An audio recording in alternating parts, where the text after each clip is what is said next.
Hi, everyone, and welcome to our devotional for this Wednesday, February the 3rd, 2021, from the South Freeport Church. I begin our time this morning by asking you a couple of questions. And the first one is, how are you? How are you doing in this time where we continue to be physically separated from friends and family and are limited in the things that we're able to get out and about and do? How is your soul? How is your spiritual self doing right now? And are you feeling connected with our congregation, with the community of South Freeport Church?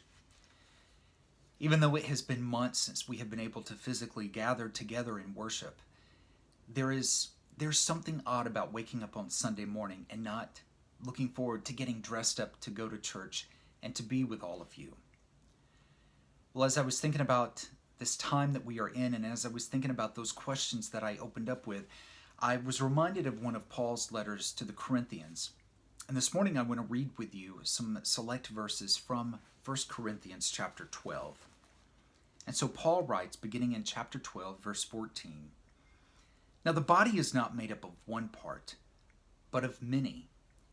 If the foot should say, 'Because I am not a hand, I do not belong to the body,' it would not for that reason cease to be a part of the body. And if the ear should say, 'Because I am not an eye, I do not belong to the body,' it would not for that reason cease to be a part of the body. As it is, there are many parts, but there is one body. On the contrary, those parts of the body that seem to be weaker are indispensable, and the parts that we think are less honorable we treat with special honor. And the parts that are unpresentable are treated with respect and modesty, while our presentable parts need no special treatment. But God has combined the members of the body and has given greater honor to the parts that lacked it, so that there should be no division in the body, but that each part should have equal concern for each other. If one part suffers, every part suffers. If one part is honored, every part rejoices with it." We may be physically separated right now, but it does not by any means lessen the importance that every single one of you plays within the life of our church. In this letter this morning, Paul is talking about the body of the church, and he could have just as well written this letter to all of us here at South Freeport. He is reminding us that we can't do it alone. Just like the body that needs its various parts, we as a community of faith, we need our various members. You know, sometimes I think that there are those that perhaps feel that in some way they are less than. Perhaps they feel that way because they don't have a regular visible role within the life of our church.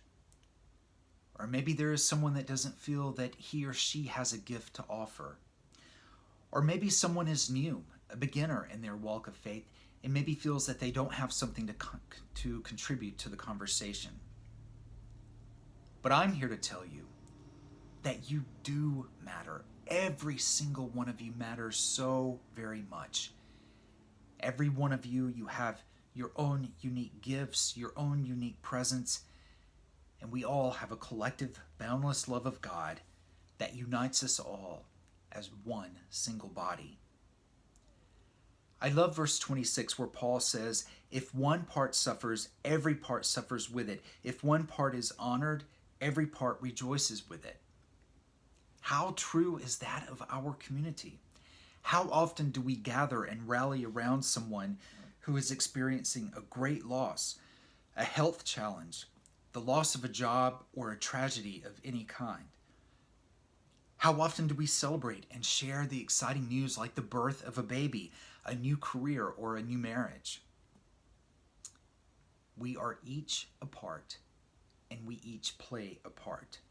And as such, when one of our parts hurts or rejoices, we join in the pain as much as we join in the celebration. How I wish that I could look at each one of you in person and look into your eyes and tell you how important you are, how much you mean to this, our community of faith. I hope that you know that you are cared for, you are prayed for, you are missed, you are loved. And should you need anything at all, if you would welcome a time to be in prayer together, I welcome the opportunity to do so with you. I'm only a phone call away, and I'm here in support with Reverend Sally to all of you. On this winter day, be safe. Know that God is with you. God bless you, and God keep you. Amen.